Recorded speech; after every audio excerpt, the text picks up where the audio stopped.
नमस्कार दोस्तों, आज हम बात करेंगे अस्थमा के बारे में। देखिए, इससे पहली वीडियो में मैंने आपको बताया था कि ऑब्स्ट्रक्टिव लंग डिजीज़ क्या होती है। उसके अंदर जो पहली कंडीशन आती है एम्फाइजीमा की, एम्फाइजीमा क्या होता है। दूसरी कंडीशन आती है क्रॉनिक ब्रोंकाइटिस की, क्रॉनिक ब्रोंकाइटिस क्या होता है। आज बात करेंगे अस्थमा के बारे में, अस्थमा क्या होता है। देखिए, अस्थमा में मेनली 3 प्रॉब्लम्स होती हैं, ठीक है। पहली जो होती है वो है आपकी इन्फ्लामेशन।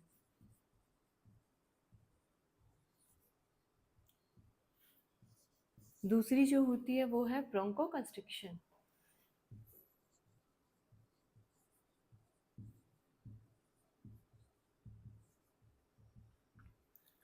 तीसरी जो आती है उसे बोलते हैं म्यूकस ग्लैंड हाइपरट्रॉफी और हाइपरप्लेजिया।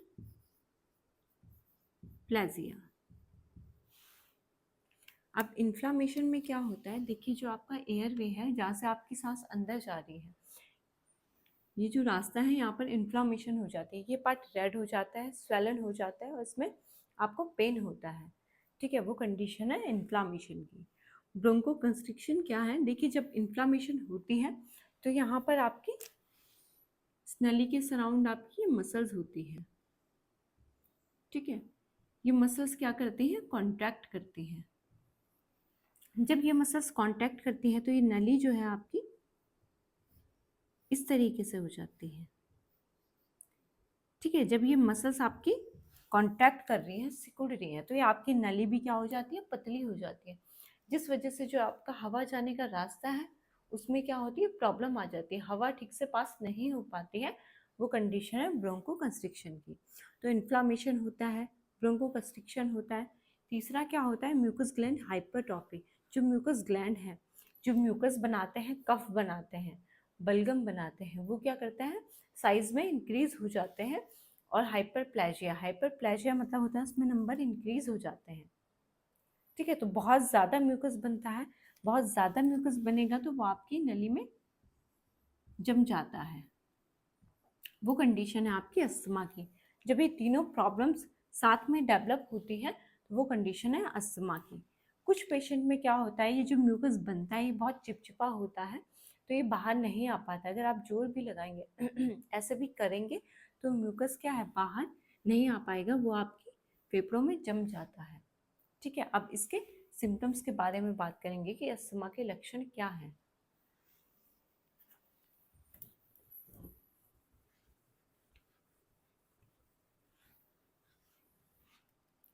देखिए, अस्थमा के सिम्टम्स क्या हैं।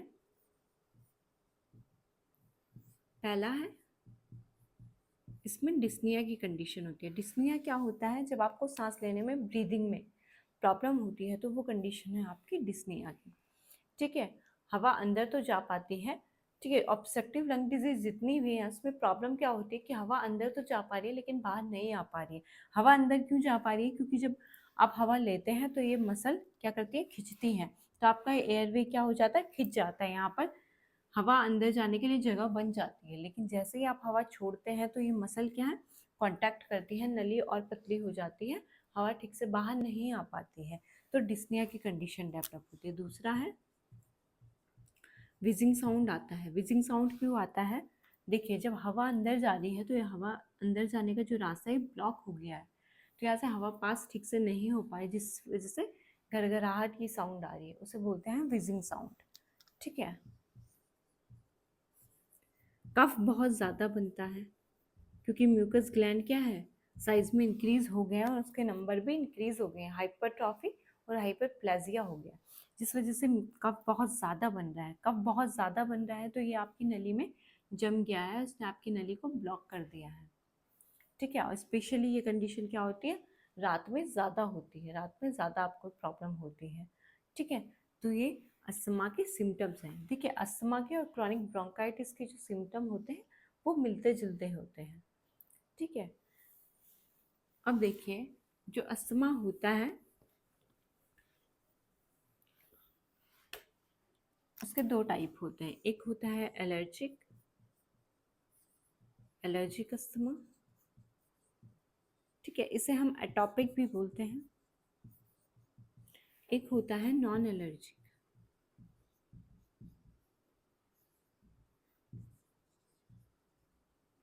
इसको हम नॉन एटॉपिक भी बोलते हैं। अब जान लेते हैं कि एलर्जिक अस्थमा क्या होता है। देखिए एलर्जी किस वजह से होती है, जब आपका इम्यून सिस्टम जो है वो किसी पर्टिकुलर सब्सटेंस के लिए, जो भी इन्वायरमेंटल सब्सटेंस होते हैं उसकी तरफ क्या होता है, ओवर रिएक्ट करता है, ओवर प्रोटेक्टिव हो जाता है, तो आपको एलर्जी डेवलप होती है। ठीक है। इम्यून सिस्टम क्या होता है, देखिए जो आपकी बॉडी में ऑर्गन्स हैं, प्रोटीन हैं, सेल्स हैं, जिनका क्या काम होता है, आपकी बॉडी को प्रोटेक्ट करना, वो आपके इम्यून सिस्टम कहलाता है। तो जब वो सिस्टम क्या होता है, आपके किसी पर्टिकुलर सब्सटेंस के लिए, कोई भी पर्टिकुलर सब्सटेंस होता है, कोई फ्लावर हो सकता है, फूड हो सकता है, कोई पेट हो सकता है, डस्ट हो सकती है, ठीक है, तो किसी पर्टिकुलर सब्सटेंस की तरफ क्या हो जाता है, ओवर रिएक्ट कर जाता है, ओवर प्रोटेक्टिव हो जाता है, तो एलर्जी की कंडीशन डेवलप होती है। अब ये कंडीशन डेवलप कैसे होती है, चलिए इस पर बात करते हैं।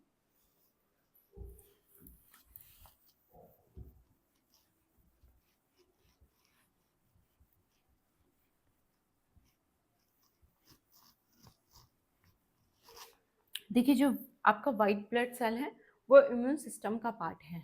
ठीक है। जो डब्ल्यूबीसी होते हैं वो इम्यून सिस्टम का पार्ट होते हैं। डब्ल्यूबीसी में दो टाइप के सेल आते हैं, एक आते हैं बी सेल, दूसरे होते हैं टी सेल। ठीक है। अब बी सेल जो होते हैं इनको हम बोलते हैं ह्यूमरल इम्यूनिटी भी बोलते हैं। ठीक है। टी सेल को हम बोलते हैं cell mediated immunity, cell mediated immunity. ठीक है। इसको हम बी लिम्फोसाइट भी बोलते हैं और टी लिम्फोसाइट भी बोलते हैं। इनका काम क्या होता है, इनका काम होता है, देखिए बी सेल का काम होता है एंटीबॉडीज बनाना। वो एंटीबॉडीज क्या करती है, जो भी बैक्टीरिया, वायरस या कोई भी पॉइजन पार्टिकल आपके फेफड़ों में एंटर कर रहा है, तो ये एंटीबॉडीज बनाती हैं। एंटीबॉडी क्या करते हैं, उस वायरस बैक्टीरिया से फाइट करती हैं और आपकी बॉडी को प्रोटेक्ट करती हैं। लेकिन टी सेल में क्या होता है, टी सेल में आपके जो मैक्रोफेजेस होते हैं और जो नेचुरल किलर सेल्स होते हैं वो क्या करते हैं, जो आपके वायरस बैक्टीरिया होते हैं उनको खा जाते हैं, इंगल्फ कर लेते हैं। ठीक है दोस्तों, तो उनको खा जाते हैं और उसका ब्रेक डाउन कर लेते हैं, तो ऐसे ही आपकी बॉडी को प्रोटेक्ट करते हैं। उस प्रोसेस को हम फैगोसाइटोसिस भी बोलते हैं। ठीक है। तो जो एंटीबॉडीज बनते हैं वो बी सेल में बनते हैं। ह्यूमरल इम्यूनिटी में क्या होता है, एंटीबॉडीज बनते हैं। और अस्थमा में मेनली किसका रोल होता है, आपके बी सेल का रोल होता है। ठीक है दोस्तों, तो होता क्या है देखिए, मान लीजिए आपको फ्लावर से प्रॉब्लम है, फ्लावर से आपको एलर्जी है, तो जैसे ही आप उस फ्लावर के कांटेक्ट में जाते हैं, फर्स्ट टाइम जब आप उस फ्लावर के कांटेक्ट में जाते हैं और आपको प्रॉब्लम होती है, वो एलर्जेंस है, ठीक है, वो स्मेल है जब आपके फेफड़ों में अंदर जाती है, तो जो आपके बी सेल होते हैं, बी लिम्फोसाइट जिन्हें बोलते हैं, वो क्या होते हैं, स्टिमुलेट हो जाते हैं, एक्टिवेट हो जाते हैं। ठीक है, वो एक्टिवेट हो जाते हैं तो वो क्या करते हैं, एंटीबॉडीज बनाते हैं। कौन सी एंटीबॉडीज बनाते हैं, आईजीई। देखिए जो एंटीबॉडीज होती हैं आपकी, आईजीजी होती है, आईजीएम होता है, आईजीडी होता है, आईजीए होता है और आईजीई होता है। तो जो भी अस्थमा की कंडीशन है, जो भी एलर्जी की कंडीशन है, वहां पर रोल किसका होता है, आईजीई का होता है। ठीक है। तो आपके बी सेल क्या करते हैं, आईजीई एंटीबॉडीज बनाते हैं। ठीक है। ये प्रोसेस कहाँ होती है, बोन मैरो में होती है। हड्डी के अंदर का जो पार्ट होता है उसे हम बोन मैरो बोलते हैं। तो प्रोसेस कहाँ हो रही है, बोन मैरो में हो रही है। तो जब बी सेल आपके एंटीबॉडीज बनाते हैं, ये एंटीबॉडीज क्या करते हैं, ब्लड के थ्रू फिर आपकी बॉडी में सर्कुलेट होती है, आपके टिश्यूज में जाती है। ठीक है। तो ये मास्ट सेल जो होते हैं, मास्ट सेल कहाँ प्रेजेंट होते हैं, आपकी बॉडी में, आपकी स्किन में, आपके रिस्पायरेटरी ट्रैक्ट में, आपकी जीआईटी में, आपके यूरोजेनाइटल ट्रैक्ट में, सारे ऑर्गन्स में, सारे पार्ट्स में ये मास्ट सेल प्रेजेंट होते हैं। तो ये एंटीबॉडीज जब बोन मैरो में बनती हैं, तो एंटीबॉडीज ब्लड के थ्रू फिर क्या है, आपकी बॉडी में आती हैं और ये क्या करती है, मास्ट सेल से जुड़ जाती हैं।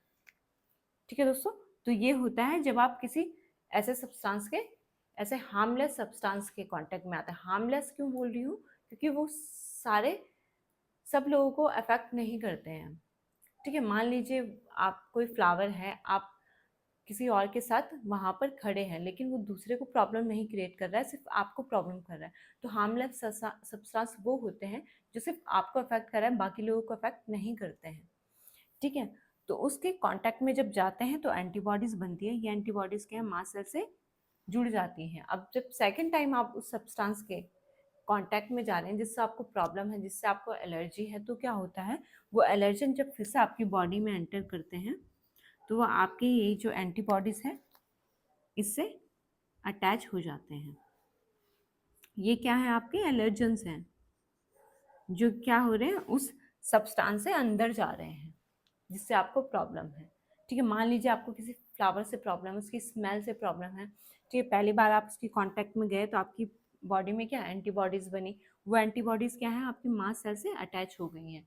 दूसरी बार जब आप उस फ्लावर के कांटेक्ट में जाते हैं, ठीक है, तो ये जो एंटीबॉडीज मास्ट सेल से अटैच है, जब ये एलर्जन आपकी बॉडी में आपके सांस के थ्रू एंटर करते हैं तो ये एलर्जन क्या है, आपके ये एंटीबॉडीज से अटैच हो जाते हैं।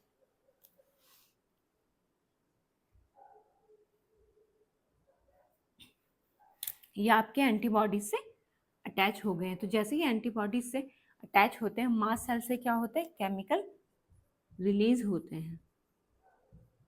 कौन से केमिकल्स रिलीज होते हैं, वो आपके हिस्टामिन हो सकता है, हिपेरिन है, साइटोकाइनिन्स है, कीमोकाइनिन्स है, इंटरल्यूकिन है। तो ये सारे केमिकल क्या है, रिलीज होते हैं।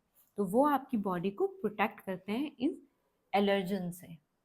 ठीक है, ये नॉर्मल कंडीशन। लेकिन आपको अस्थमा में क्या होता है, जब ये एलर्जेंस आते हैं और ये आपके एंटीबॉडी से अटैच होते हैं तो जो केमिकल निकल रहे हैं, जो केमिकल रिलीज होते हैं, वो बहुत ज़्यादा मात्रा में हो रहे हैं, क्योंकि आपका सिस्टम, जो इम्यून सिस्टम है, वो ओवर प्रोटेक्टिव हो गया है, उस सब्सटेंस के लिए ओवर रिएक्ट कर रहा है। तो बहुत ज़्यादा मात्रा में केमिकल रिलीज होते हैं। बहुत ज़्यादा मात्रा में जब एक केमिकल रिलीज होते हैं तो ये आपकी बॉडी को हार्म करते हैं, ये आपके टिश्यू को डैमेज कर सकते हैं, जिससे एलर्जिक सिम्टम्स आपको डेवलप होते हैं और एलर्जी की कंडीशन डेवलप होती है। ठीक है दोस्तों, तो वो है आपका एलर्जिक अस्थमा। वो किसी भी पर्टिकुलर सब्सटेंस से हो सकता है आपका। ठीक है, डस्ट से हो सकता है, ठीक है, किसी फ्लावर से हो सकता है, किसी पर्टिकुलर फूड से हो सकता है, किसी पर्टिकुलर पेट से हो सकता है। ठीक है, तो किसी से भी वो एलर्जी हो सकती है। वो एलर्जी होती कब है, जब ये मास्ट सेल जो केमिकल रिलीज करते हैं वो बहुत ज़्यादा मात्रा में होता है, ओवर प्रोटेक्टिव जब आपका सिस्टम हो जाता है किसी हार्मलेस सब्सटेंस के लिए। ठीक है, तो वो केमिकल बहुत ज़्यादा बनते हैं, उससे एलर्जिक सिम्टम्स डेवलप होते हैं और एलर्जी की कंडीशन डेवलप होती है। अब बात करेंगे नॉन एलर्जी के बारे में।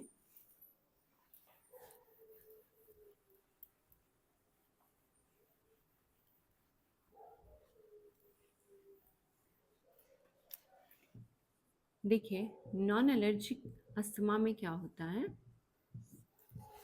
अगर आप बहुत ज़्यादा स्ट्रेस लेते हैं, ठीक है, तो उससे आपका जो एयर वे है, जो पाइप है, उसमें क्या हो सकता है, कॉन्ट्रैक्शन हो सकता है।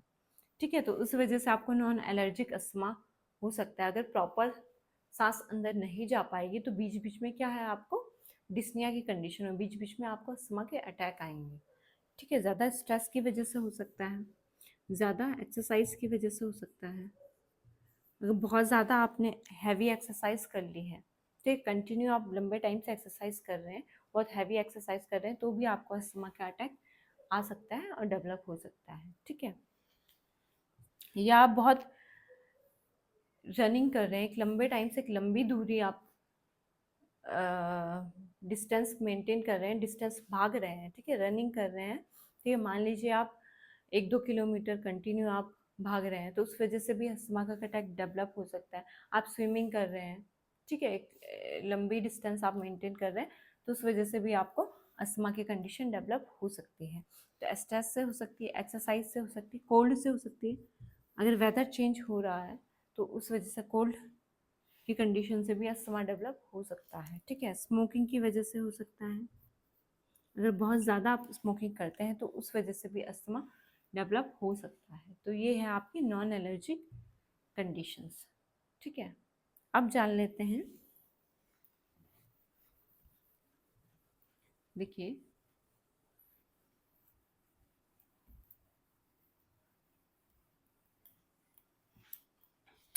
जो क्रॉनिक ब्रोंकाइटिस है,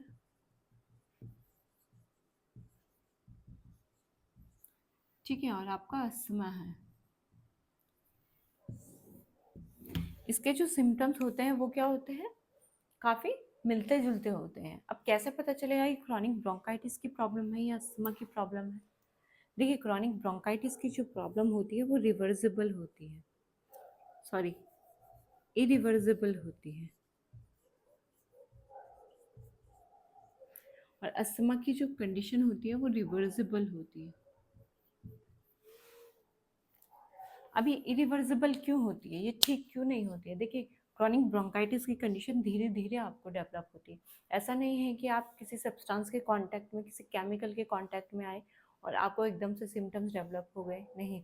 ये कंडीशन धीरे धीरे डेवलप होती है। जब बहुत लंबे टाइम से आप किसी हार्मफुल सब्सटेंस के कांटेक्ट में हैं, ठीक है, आपको पता है कि ये नुकसानदायक है आपकी बॉडी के लिए, तो ऐसे सब्सटेंस के अगर आप लंबे टाइम से कांटेक्ट में हैं तो धीरे धीरे कंडीशन डेवलप होती है और ये आपके एयरवे को डैमेज कर देती है। बहुत ज़्यादा म्यूकस बनता है, वो आपकी नली पर जम जाता है, ठीक है, वो आपकी नली को ब्लॉक कर देता है। आपके गॉबलेट सेल जो हैं वो बहुत ज़्यादा म्यूकस बनाते हैं, जिस वजह से क्रॉनिक ब्रोंकाइटिस की कंडीशन डेवलप होती है, ठीक है दोस्तों। तो ये कंडीशन ठीक क्यों नहीं हो पाती है? क्योंकि लंबे टाइम से वो डैमेज धीरे धीरे हो रहा है, ठीक है। ऐसा हो सकता है कि आप मेडिसिन से उन सिम्टम्स को कंट्रोल कर लें या आगे जो डैमेज होना है उसे रोक लें, लेकिन जितना डैमेज इतने सालों में हुआ है वो ठीक नहीं हो पाता है, रिवर्स नहीं हो पाता है। वो कंडीशन है आपकी क्रॉनिक ब्रोंकाइटिस की। अस्थमा में क्या होता है, ये कंडीशन रिवर्सिबल है। रिवर्सिबल क्यों है? क्योंकि जैसे आप उस सब्सटेंस के कांटेक्ट में आते हैं, हार्मलेस सब्सटेंस के कांटेक्ट में आते हैं, जो बाकी लोगों को अफेक्ट नहीं कर रहा है, सिर्फ आपको अफेक्ट कर रहा है, ऐसा सब्सटेंस के कांटेक्ट में जब आप आते हैं तो आपको तुरंत क्या है, सिम्टम्स डेवलप हो जाते हैं। और जैसे आप उससे दूर होते हैं, ठीक है, उसको अवॉइड करते हैं, तो आप क्या हो जाते हैं, ठीक हो जाते हैं। तो ये अटैक बीच बीच में डेवलप होते हैं, ये सिम्टम्स बीच बीच में आते हैं, और वो कंडीशन क्या है, अगर आप उससे दूर हैं तो कंडीशन ठीक हो जाती है, ये कंडीशन रिवर्सिबल है, ठीक है दोस्तों। अब देखिए, जो क्रॉनिक ब्रोंकाइटिस की कंडीशन होती है वो 35 से ऊपर मेनली होती है। जो 35 और 40 ईयर्स एज से ऊपर ही आपको प्रॉब्लम डेवलप होती है, ठीक है। और अस्थमा की जो कंडीशन है वो आपको क्या होती है, मैक्सिमम जो केसेस हैं वो 35 या 40 ईयर्स से पहले हो जाते हैं। कुछ केसेस होते हैं जो 40 ईयर्स के बाद डेवलप होते हैं, लेकिन मैक्सिमम क्या है, 40 ईयर्स से पहले डेवलप हो जाती है। ये कंडीशन क्या है, 35 और 40 ईयर्स के बाद डेवलप होती है, ठीक है।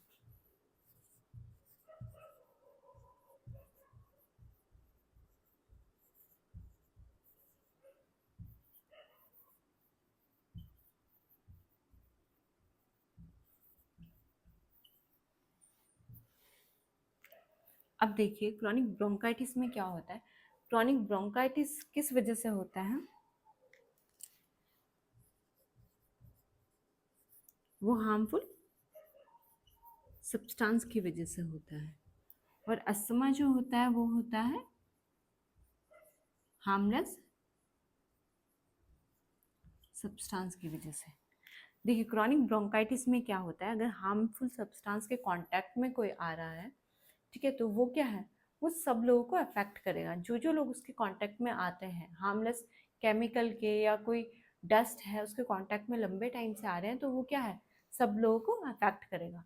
लेकिन अस्थमा में क्या होता है, हार्मलेस सब्सटेंस जो बाकी लोगों को अफेक्ट नहीं कर रहा है, उस सब्सटेंस से अगर आपको प्रॉब्लम हो रही है तो ये सोचने वाली बात है कि सिर्फ आपको ही क्यों प्रॉब्लम हो रही है, ठीक है।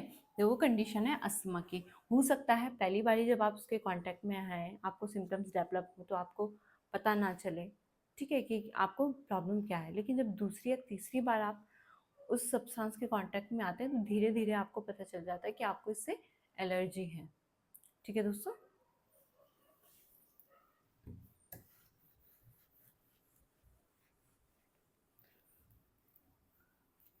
अब देखिए, अगर अस्थमा के पेशेंट के म्यूकस को हम क्या लेंगे, स्पूटम होता है जो, ठीक है, उसको हम एग्जामिनेशन के अगर लेंगे, ठीक है, जो स्पूटम होता है, ठीक है, म्यूकस या बलगम जिसे बोलते हैं, उसको अगर हम एग्जामिनेशन के लिए लेंगे, उसको माइक्रोस्कोप में देखते हैं तो वहाँ पे क्या है, स्पाइरल शेप के म्यूकस प्लग दिखाई देते हैं,